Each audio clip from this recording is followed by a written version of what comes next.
ओम गंग गणपति नमः। ओम नमो नारायण। ओम विष्णुभ्यम नमः। ओम नमो वासुदेवाय नमो नमः। जय श्री हरि ओम नमो नमः। प्रिय दर्शकों, मैं विजय गोस्वामी दशनाम भृगु साधना चैनल के माध्यम से ये एक वीडियो आप लोगों तक कुछ संदेश पहुंचाने का प्रयास कर रहा हूं। एक बहुत विशेष पर्व, उसी के विषय में आप लोगों को जिसको देवोत्थान एकादशी बोलते हैं। देवोत्थान एकादशी बहुत ही विशेष है। यूँ तो हर व्यक्ति जानता है और अपने अपने प्रकार से अपने अपने घरों में ग्रहों में मनुष्य इसकी पूजा करता है, लेकिन कुछ लोग करते भी नहीं हैं, उनको अवगत भी नहीं है। तो इसका एक विशेष ये है कि यदि आप लोग इसका व्रत रख रहे हैं, एकादशी का व्रत बहुत लोग रखते हैं, तो एकादशी व्रत जो रखते हैं और घर में अपने देवोत्थान नहीं किया तो एकादशी का महत्व नहीं है। ये बहुत विशेष है रखना, ये आप लोगों को रखना चाहिए। इसको जो प्रबोधनी देव उठान एकादशी है, इसमें आपको देव जरूर उठाने हैं। देव को उठाने का मतलब है कि आप लोग अपने परिवार, अपने घर, अपने बच्चों के लिए अनेक प्रकार से कामना कर रहे हैं। देव का मतलब है भगवान नारायण, विष्णु भगवान, जो आषाढ़ मास की शुक्ल पक्ष की एकादशी तिथि को शयन किए हैं क्षीर सागर में जाके, उस दिन से समस्त कार्य विशेष बंद हो गए हैं। कौन कौन से? विवाह है, मंगल कार्य हैं, शादी हैं, और विशेष तीर्थ यात्राएं हैं, विशेष पूजा हैं, अनुष्ठान हैं, घर के प्रवेश हैं, दूसरे कार्य हैं।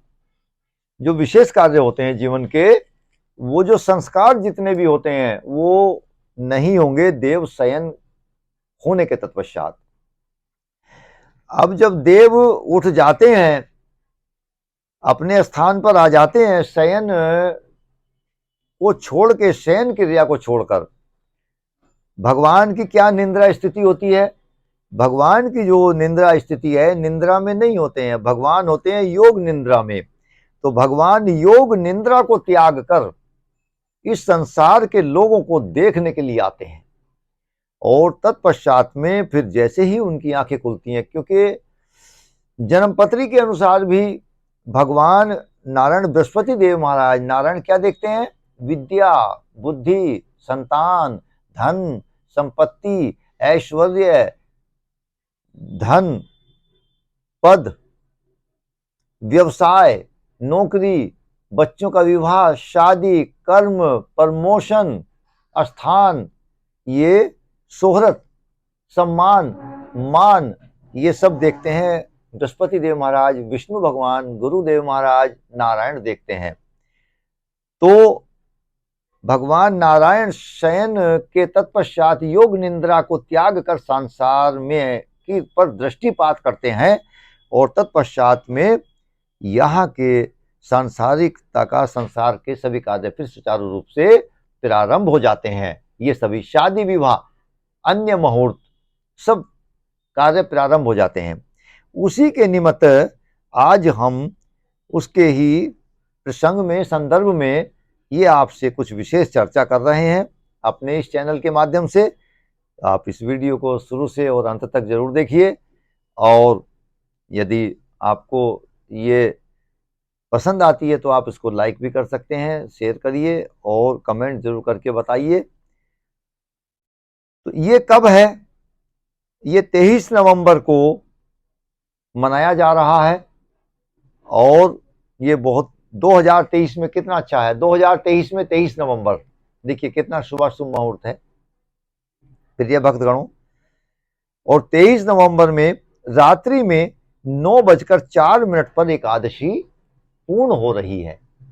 तो सायकालीन ही एक दिन पहले 22 नवंबर को रात्रि में एकादशी आ रही है, तो उस दिन देव उत्थान एकादशी नहीं है, देव उठान एकादशी 23 नवंबर को है 2023 में।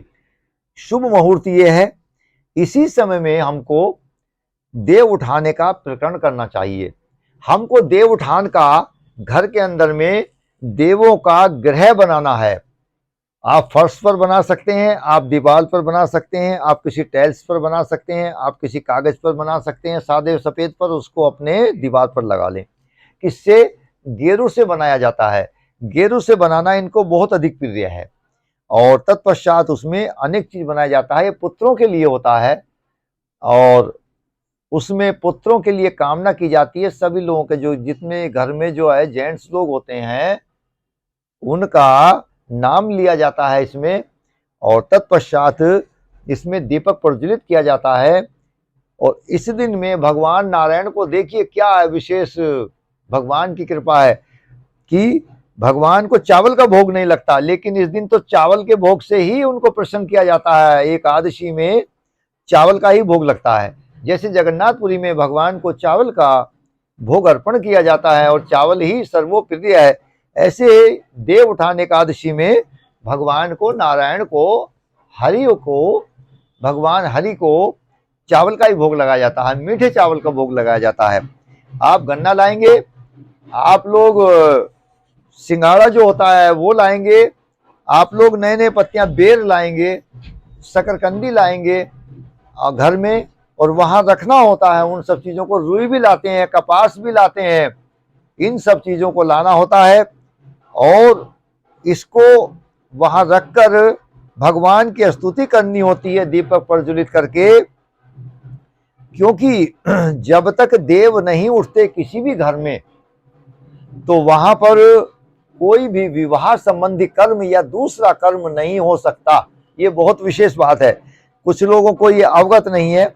और देव उठान करने का जो प्रकरण है 1000 अश्वमेध यज्ञों के बराबर है और हमारे पाप कर्म क्षीण हो जाते हैं। अच्छा, जैसे ही पाप कर्म क्षीण होंगे, अर्थात पाप कर्म क्षीण हो गए, तो क्या हुआ, हमारे पुण्य कर्म जागृत होते हैं। तभी पुण्य कर्म जागृत कब होंगे, जबकि पाप कर्म नहीं होंगे। और अगर पाप कर्म जागृत हो रहे हैं तो पुण्य कर्म कहाँ है ही नहीं। इसलिए हमारा इस देवोत्थान प्रबोधिनी एकादशी को अनेक प्रकार से यज्ञ करना, छोटे से छोटा कोई हवन करना घर में, छोटे से छोटा कोई भगवान का, नारायण का, विष्णु भगवान का और विष्णु सहस्त्र नाम का आप इस दिन सायकालीन वहां बैठकर पाठ कीजिए।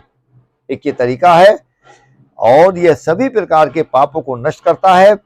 शुभता आती है घर में, कल्याण होता है, भगवान की कृपा बनती है और अनेक प्रकार से हमारे शुभत्व मांगलिक कर्म अच्छे हो जाते हैं। बच्चों की, हमारी संतान की बुद्धियां वृद्धि करती हैं, पढ़ाई में और शिक्षा में ध्यान लगता है। इस प्रकार के कर्म करने से भगवान विष्णु प्रसन्न होते हैं और भगवान विष्णु प्रसन्न होकर हम लोगों को आशीर्वाद देते हैं। इसी के निमित्त ये हम इस वीडियो का समापन करते हैं। अगली वीडियो में आपसे पुनः भेंट करेंगे, तब तक के लिए इस वीडियो को विराम देते हैं। ओम नमो नारायण, ओम नमो भगवते वासुदेवाय, नमो नमः।